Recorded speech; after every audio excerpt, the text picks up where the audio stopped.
Hello everyone, welcome to our Accounting 210. In this video, we continue with the chapter 11. Last time, we finally finished all the part with the direct material variance, right? So today, we just talk about direct labor variance. It's a very similar. Instead of focusing on material, we focus on the labor. So let's get started. You only spend, so we talk about that our direct labor is $775 unfavorable as the flexible budget variance, right? So we said our direct labor is $775 unfavorable. You thought we will cost $34,100, but actually we cost $34,875. So why we have this unfavorable, almost 800? There are two main reasons, possible reasons. One may be because we pay higher rate, right? We pay higher rate, or we use more time. Or maybe both of the factors. So we want to break that flexible budget variance to these two parts to say it's because of the rate or because of the hours. So let's get started. Similarly, so we have actual, and actual standard, and then standard, okay? So let's put the number. The first variable is always the unit, the hours, you know. The second variable is always the dollar amount. Actual hours, direct labor hour, actually, see, this is your actual data, okay? This is the actual data. So actual hour, we put 1,500, and then actual rate. So actual rate, we spend 23.25. Actually, the question already told you our actual cost is 34,875. So once you put this actual hours, you make sure you also put it here. Actual hour is 1,500. But what's the standard? Cost for 1 hour? Standard cost, we said for one direct labor hour, we pay $22. Okay, for standard we pay $22. So when you put 22, do me a favor, put 22 also here. And then what's the standard hours we need to make our 31,000 units? For 1 unit, we need to have a 0.05 hour. For 1 unit, we make a 0.05 hour. We totally produced 31,000 units. Each one is a 0.05. So that's the standard hours. So let's get all the numbers. This number we got is 33,000. This number will be 1550 times 22. We got 34,100. So if we get all the variance, we put this variance. Let me ask you why they are different numbers. Why one is 33,000, one is 34,875? Because of the hours? No, they both actually use 1,500 because of different rate, right? Because of different rate. So what we should call here? We call it rate variance, direct labor rate variance. I think it makes a perfect sense.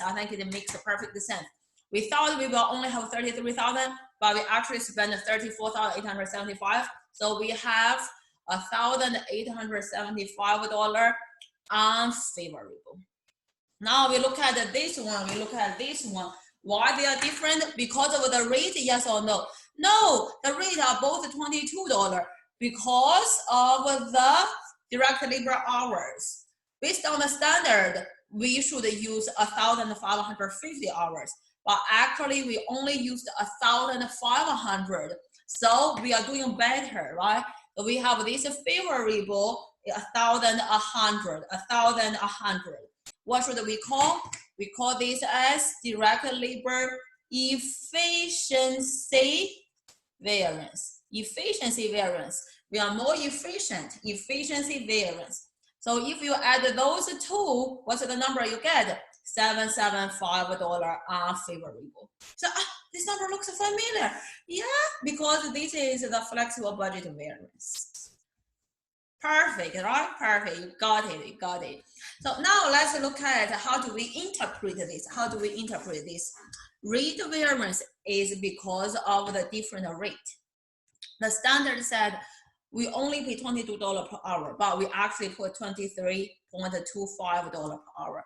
Why? If you are the manager, why? Which one you should ask for? You should ask for you should ask for whom? Human resource supervisor, right? For the rate. Why? Different reasons, you know, can be good, can be bad.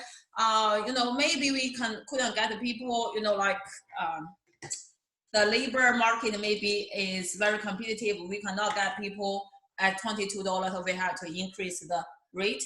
Or another possible reason is because we get more skilled people, you know, maybe instead of you know, like you have to train them, but we got more skilled, you know, they can just go to work directly, so we pay them a little bit more money.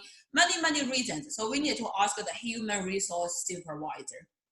Okay, read, promise me, hey, my students, promise me, do me a favor. Okay, do me a favor.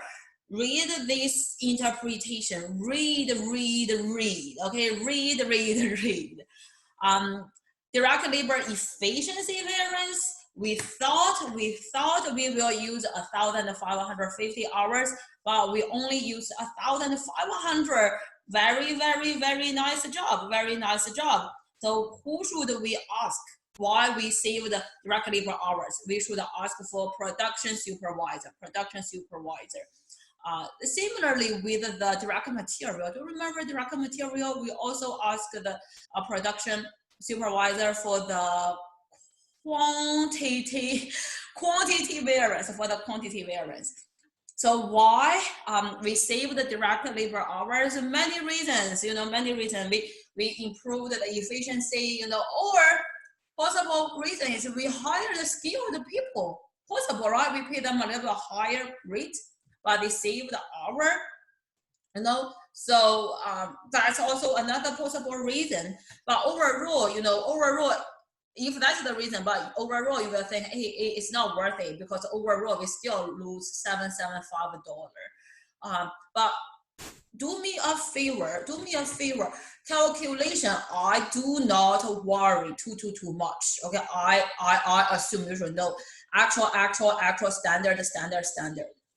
Spend 5 or 10 minutes. I think maximum is 10 minutes. Do me a favor, read those parts by yourself, and then have a better understanding for this interpretation.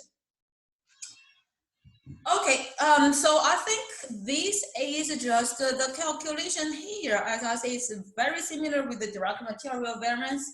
So I see you next video, and then we practice one question together. I see you there. Bye-bye.